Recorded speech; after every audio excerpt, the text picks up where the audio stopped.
always believed my family was perfect.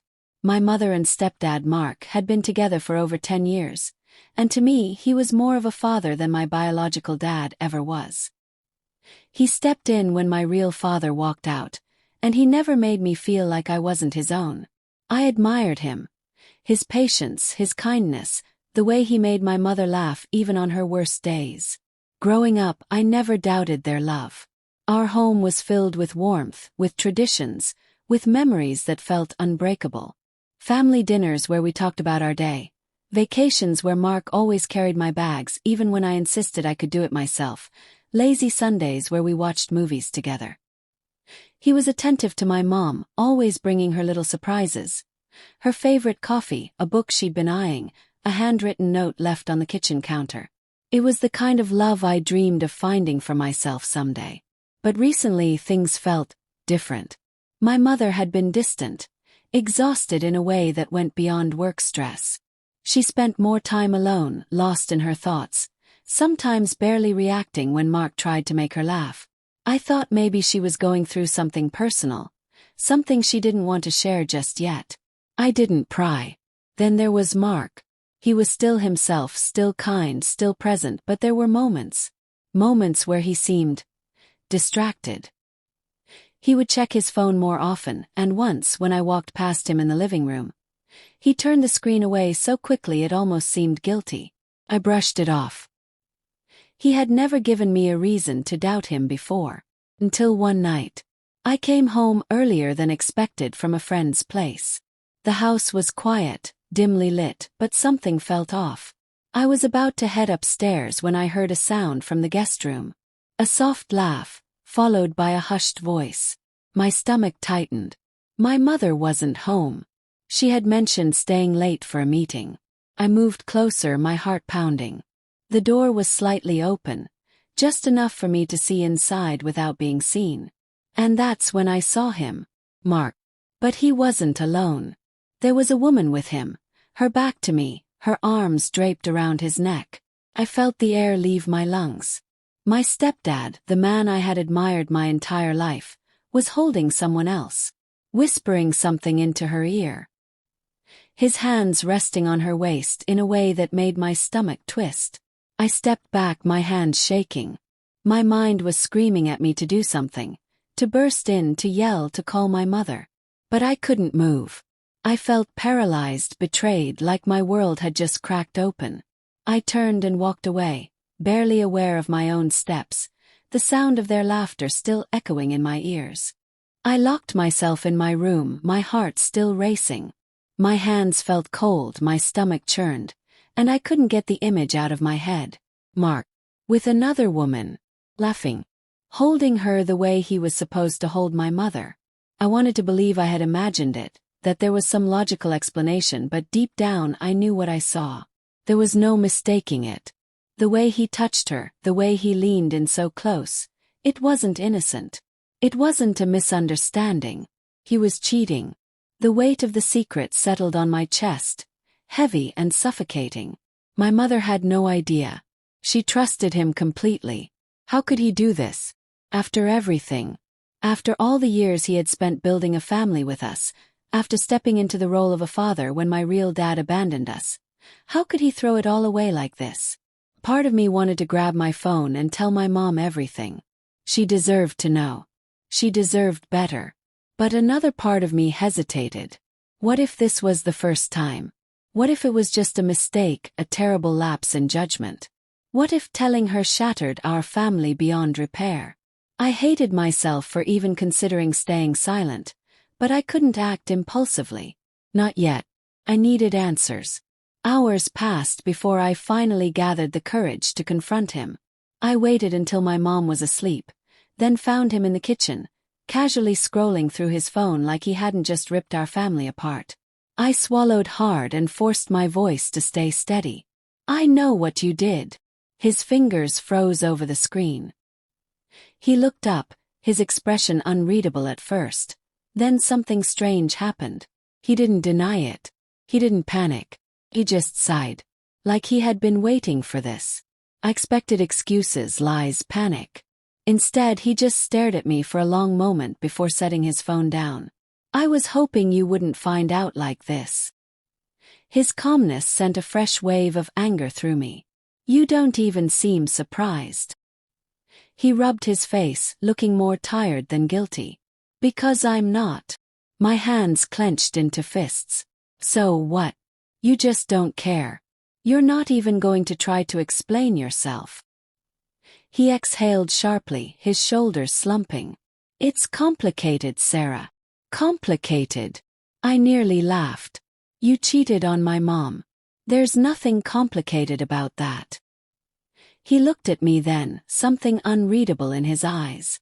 You don't know the full story. Scoff. Oh, so there's a good reason for this. A reason that justifies betraying my mom. He hesitated, and then he said something that made my stomach drop. It's not just about me, Sarah. Your mother, she's not as innocent in this as you think. His words hung in the air, thick with implication. My breath caught in my throat. What do you mean by that? Mark ran a hand through his hair, looking more exhausted than guilty. Your mother and I. We haven't been a real couple for a long time. I shook my head, refusing to accept it. That doesn't justify what you did. I know, he admitted, his voice calm but heavy. But before you judge me, you need to understand. Your mom checked out of this marriage years ago. She doesn't love me, Sarah. Not the way a wife should love her husband. I wanted to argue, but flashes of memory surfaced. The way my mother barely reacted when Mark tried to make her laugh, the way she pulled away when he reached for her, the quiet nights where they barely spoke. Had I been blind to it all along?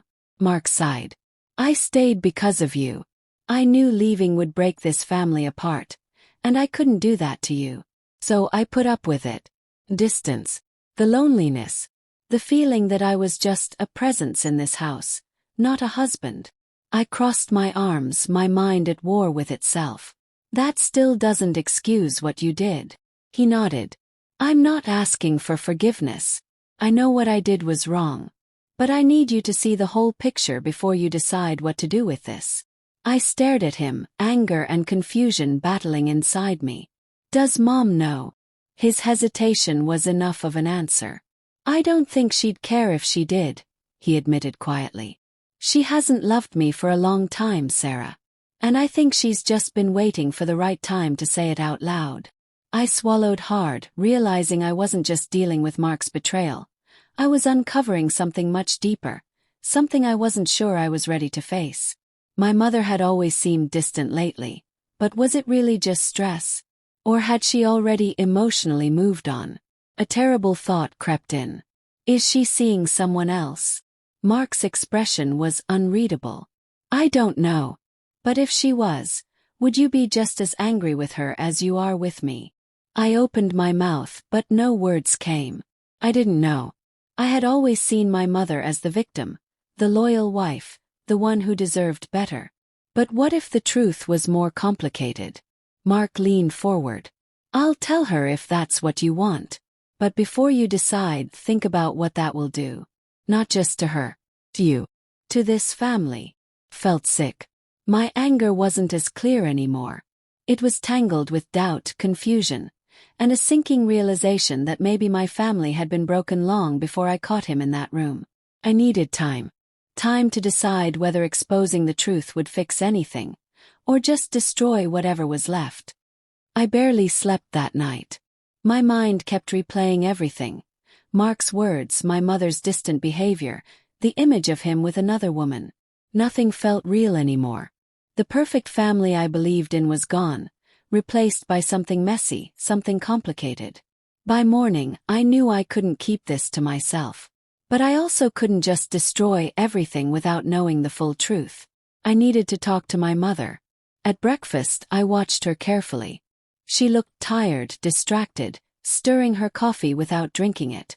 Had she always looked this way? Or was I just noticing now? Are you happy? The words left my mouth before I could stop them.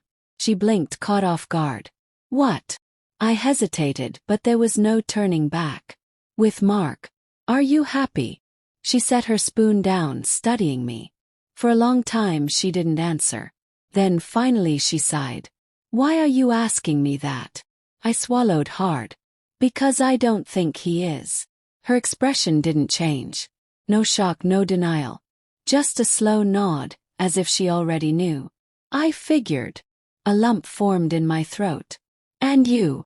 She looked away, her fingers tightening around her cup. I love him, Sarah. But not the way I used to. Hit me then. Mark was right. She had already let go of the marriage. Maybe she had been holding on for the same reason he was. Me. Then why are you still together? Asked. She gave a tired smile. Because it's easier than breaking everything apart. The weight of it all pressed down on me. This wasn't about one betrayal. This was about two people who had been living in denial for years. I thought Mark had been the one to ruin our family, but maybe it had been falling apart long before his affair. Had a choice. I could tell her what I saw and force the inevitable, or I could let them come to that decision on their own.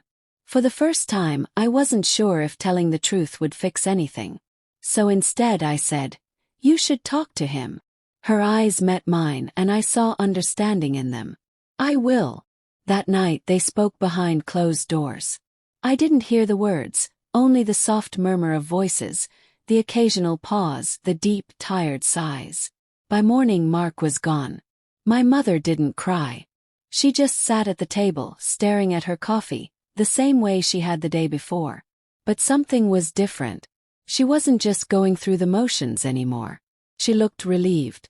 I realized then that I hadn't saved my family. I had only revealed the truth that had been there all along. And maybe that was enough.